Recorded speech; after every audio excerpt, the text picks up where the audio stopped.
ಸನ್ಮಾನ್ಯ ಡಿ.ಕೆ. ಶಿವಕುಮಾರ್ ಅವರು ನಾಳೆ ಕರ್ನಾಟಕ ರಾಜ್ಯದ ಮುಖ್ಯಮಂತ್ರಿಗಳಾಗಿ ಪ್ರಮಾಣ ವಚನವನ್ನ ಸ್ವೀಕಾರ ಮಾಡ್ತಾ ಇರತಕ್ಕಂತ ಸಂದರ್ಭದಲ್ಲಿ ನನ್ನ ವಿಧಾನಸಭಾ ಕ್ಷೇತ್ರದ ಪ್ರತಿ ಹಳ್ಳಿಯಲ್ಲಿ ಪ್ರತಿ ಮನೆಯಲ್ಲಿ ಸಂಭ್ರಮದ ವಾತಾವರಣ ಮೂಡಿ ಬರ್ತಾ ಇದೆ.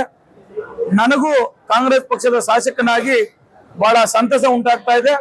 ಆ ಸಂತಸದ ಹಿನ್ನೆಲೆಯಲ್ಲಿ ನನ್ನ ಕ್ಷೇತ್ರದ ಜನತೆಯ ಜೊತೆ ಪ್ರತಿ ಮನೆಗೂ ಡಿ.ಕೆ. ಶಿವಕುಮಾರ್ ಅವರು ಮುಖ್ಯಮಂತ್ರಿ ಆಗ್ತಾ ಇರ್ತಕ್ಕಂಥ ಹಿನ್ನೆಲೆಯಲ್ಲಿ ಸಿಹಿಯನ್ನ ಸುಮಾರು 3/4 kg ಅಷ್ಟು ಲಾಡುಗಳನ್ನ ಪ್ರತಿ ಮನೆಗೂ ಸುಮಾರು 85,000ದಿಂದ 90,000 ಮನೆಗಳಿಗೆ ಸ್ವೀಟ್ ಬಾಕ್ಸ್ ಗಳನ್ನ ತಲುಪಿಸಲಿಕ್ಕೆ ಇವತ್ತೇನು ತಯಾರಿ ನಡೀತಾ ಇದೆ ಅದನ್ನ ನಾಳೆ ಬೆಳಿಗ್ಗೆಯಿಂದ ಸಿಹಿ ಹಂಚುವಂತ ಕಾರ್ಯ ನನ್ನ ವಿಧಾನಸಭಾ ಕ್ಷೇತ್ರದಲ್ಲಿ ಪ್ರಾರಂಭ ಆಗ್ತದೆ.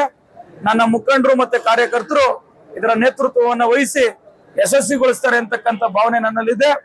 ಇದು ನಾಳೆಯಿಂದ ಪ್ರಾರಂಭವಾದ್ರೆ 90,000 ಮನೆಗಳಿಗೂ ಸಿಹಿ ಹಂಚುವವರೆಗೂ ಈ ಕಾರ್ಯ ನಿಲ್ಲೋದಿಲ್ಲ. ಇದರ ಪ್ರಿಪರೇಷನ್ ನಡೀತಾ ಇರುತ್ತೆ. ಸುಮಾರು 250ರಿಂದ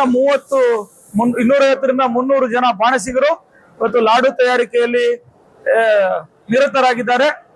ಸುಮಾರು 9ರಿಂದ 10 ಲಕ್ಷ ಲಾಡುಗಳು ಬೇಕಾಗಬಹುದು ಅಂತಕ್ಕಂತ ಒಂದು ಅಂದಾಜಿದೆ.